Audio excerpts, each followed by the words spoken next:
Cynthia. So we're here to make your dish that you wanted to make. It's angel hair pasta with basil, avocado, and tomatoes. So I've got my basil, avocado, tomatoes, and garlic. The easiest way to start anything is to prep, right? You want all your stuff together before you start cooking. Prep everything first. It's called a mise en place. It means everything in its place. So let's start with the garlic. You need 2 cloves. This is a one big bunch. So I'm going to get, there's 1. There's 2. So let's get all the papery stuff off. Okay, so the easiest way I think to cut a piece of garlic is to cut that little nubby end that peeled off the main thing. Okay, there's probably 2 cloves in there actually. Break them apart, get all the paper off. And then I like to take the flat part of my knife, this is pretty stable, and just hit it with my heel of my hand on this one too. It's going to crush it a little bit and make it easier to get the paper to peel off. Okay, take it off of there, cut that kind of little crusty end off. Get all the paper off. Come on. And then make sure there's none on your knife either. So then I'm just going to chop it. Remember we talked about like mincing and dicing. You want this more of a mince, which is a very small, tiny little cut. So I'm going to have one hand here on my knife. I'm just going to kind of rock it back and forth. Keep it holding in place. Go back and forth. And we always use a cutting board. Helps not dull your knife. Protects your countertops or whatever surface you may be cutting on. You know, we like some garlic around here, so you can always make more. The other thing, this recipe called for 9 servings, so we're going to cut it in half. Remember, you can cut things in half when you're cooking, but not when you're baking, which I believe you've come to know. Right, you want to just be careful around your knife, get that off your hand. You don't see me doing that, people will freak out. Okay, so there's that. I'm going to rinse off my knife real quick and my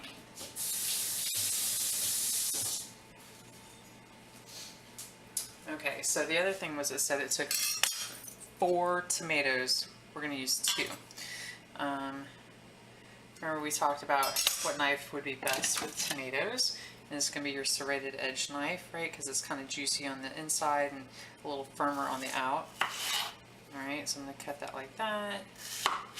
Cut that like that. I'm going to cut off just that little tip, the core. Now, on this as well, some people, purists, if you will, I'm going to cut these in half again, don't like the seeds and stuff on the inside. So what you can do with that is that you can take that easily out like that and kind of just put the seeds to the side. It just leaves you with just the shell of the tomato. Depending on what you're cooking, it doesn't really matter to me. But we'll just take it out for the sake of being taught to take all those seeds out. Okay. And 2, you're going to see a lot of recipes will call for like 2 tomatoes or 1 onion. Well, if you've ever looked at an onion, you see how many different sizes there are. So this you can adjust to your own tastes. And I think this, we'll look at and see how much we have. And think, okay, well if we decreased our recipe to 4 servings, is this enough for 4 servings? Let's see. I'm going to go to my other knife, step out of the way. How I'm going to do this is I'm going to slice down through, watching my fingers.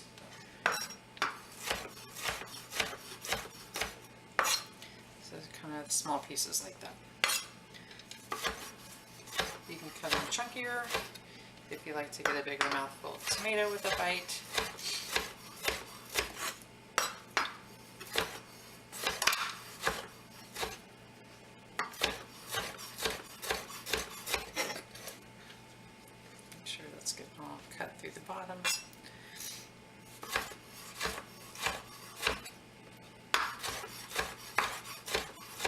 slow start.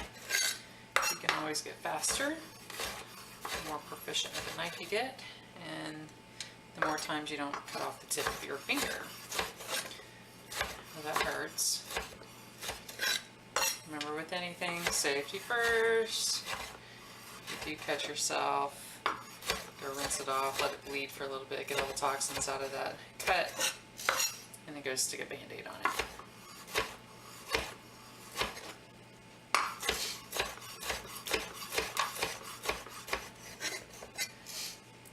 Alright, one more. What do you think? Does that look okay for about 4 servings? I think it does. So we're going to put that into a little side dish for later. So you can see if we had all that stuff over there, we would have a lot more tomato. So okay, so we have our tomato, we have our garlic. I'm going to get rid of this stuff. We'll throw it to the chickens. Alright, second.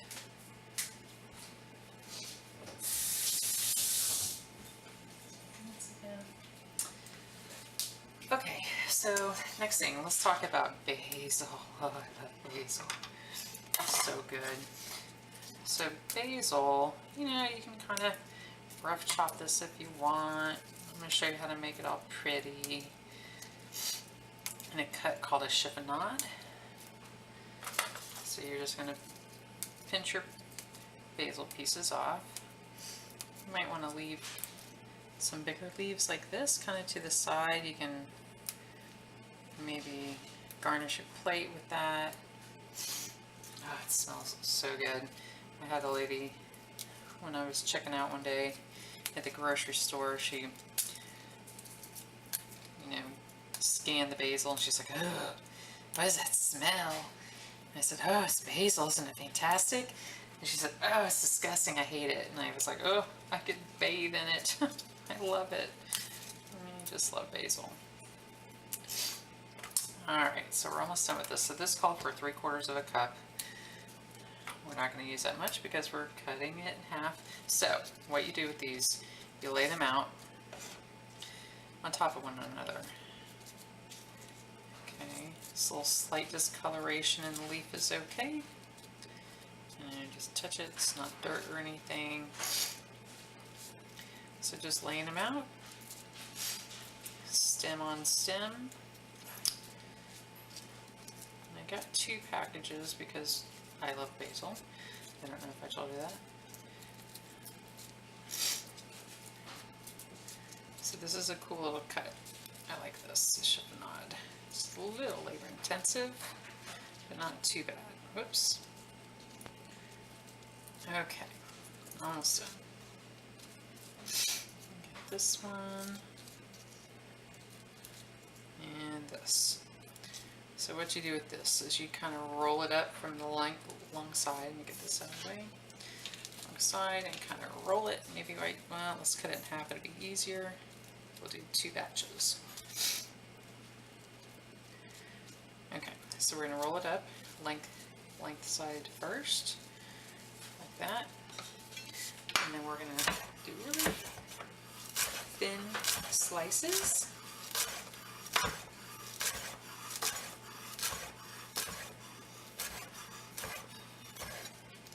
And so it kind of gives you this kind of long stringy piece of basil.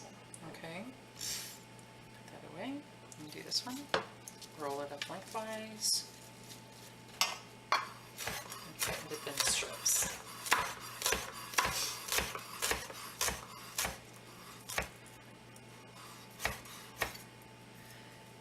So what do we think? Do we have enough? Or do we need more? So that's probably about, I don't know, half a cup maybe. And a little bit here. We can just roll up.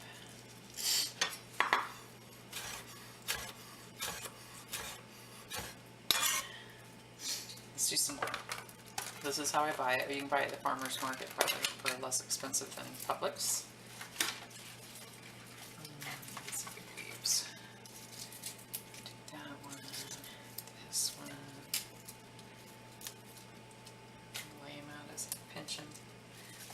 probably a smarter way to go.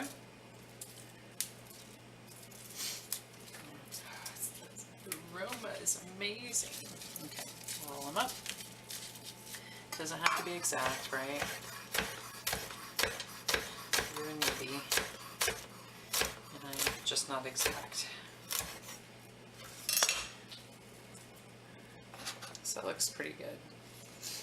Okay, it's a good half cup. All right. Basil away. You always want to try to clean as you go. I know you've heard us say that before. Okay, so last, this cutting board, I'm going to rinse my knife.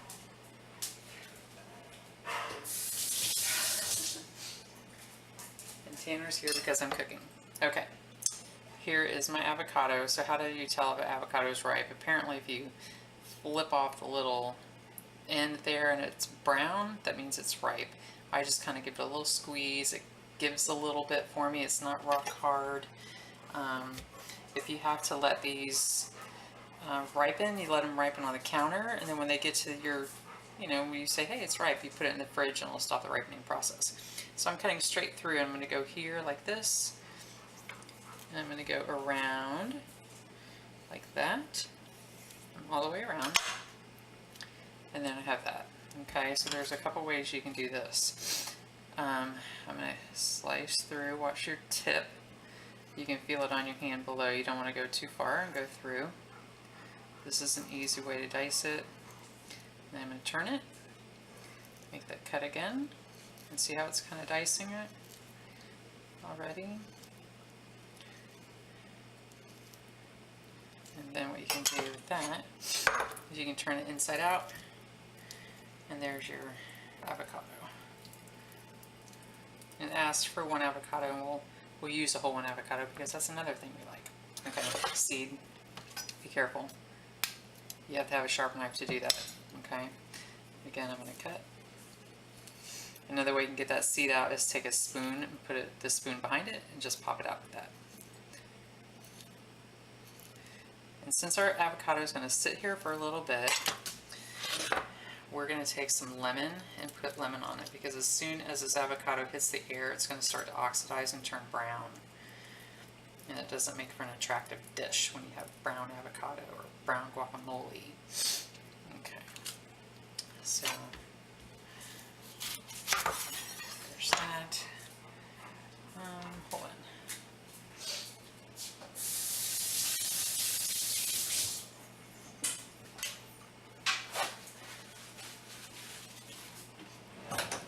Alright, let's see. We're going to use our trusty little, doesn't have to be a lot, but I do want it to be kind of all over it. Okay, alright, so there's the most of our stuff. Okay, now for the cooking part. Got my water on to boil for the pasta, and then I've got a little saucepan here that I'm supposed to cook my garlic in a little bit of olive oil. I wanted to talk to you about pasta real quick. I don't know if you can see the difference between the two. The one on the bottom is angel hair. This one is a thin spaghetti. Angel hair is going to cook a lot more quickly than spaghetti. Spaghetti takes about, I don't know, 8 to 10 minutes to cook. Angel hair is going to cook in about 3 minutes. Remember what we talked about, the chicken is that the smaller it is, the faster it will cook. So this is much smaller than this, so that's why it cooks faster. If you ever have fresh pasta, that cooks even fastest. Okay, so that is, I've got my hot water, or water over high heat, so I can bring it to a boil.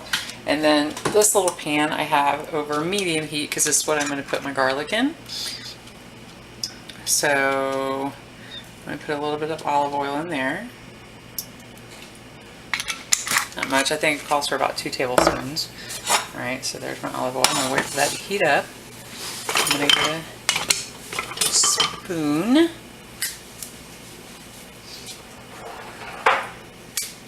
Again, I like to use wooden spoons, clay wood.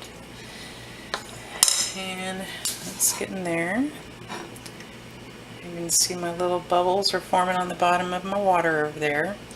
These packages will serve 8 people.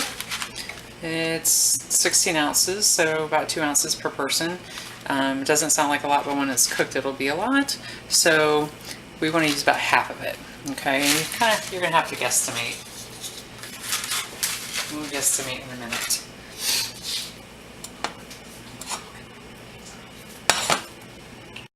Okay, so we're gonna hear Daddy over here because he's gotta go and he's gotta get something in the microwave.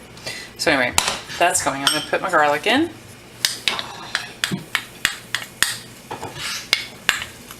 May not have been completely ready because it's not really sizzling, but I can see it starting to sizzle. So they wanted me to cook this for about 5 minutes. The pasta cooks for about 3 minutes. So if I cook this a little bit in advance, hopefully everything will come out together at the same time. I'm not going to stir it very much. I want it to just cook. Alright, oh man, that garlic smells so good. You want to be careful with garlic. You don't want to cook it too high. Okay, it's boiling. I'm going to put my water in. My pasta in my water. And I'm going to show you it cook. So this is about half. Fan it out. Push it down. And let it sit. We got 3 minutes to cook. I'm going to stick my spoon over the top of that and it won't boil over. Sometimes you want to just take your spoon and break it up a little bit just so it doesn't clump together. Remember to set your timer for about 3 minutes. Alright. Okay, babe, so pasta's done. There it is right there from the colander. Toss it with a little bit of olive oil. The other pan, after the garlic cooked for about a few minutes, I threw in the other, took it off the heat and then threw in the other ingredients. And now I'm going to do like this. See it? Looks so yummy. And here is your angel hair pasta with tomatoes,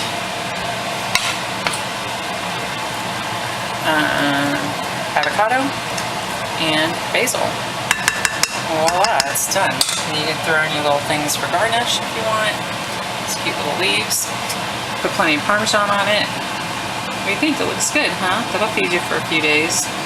I love you, babe. Bye.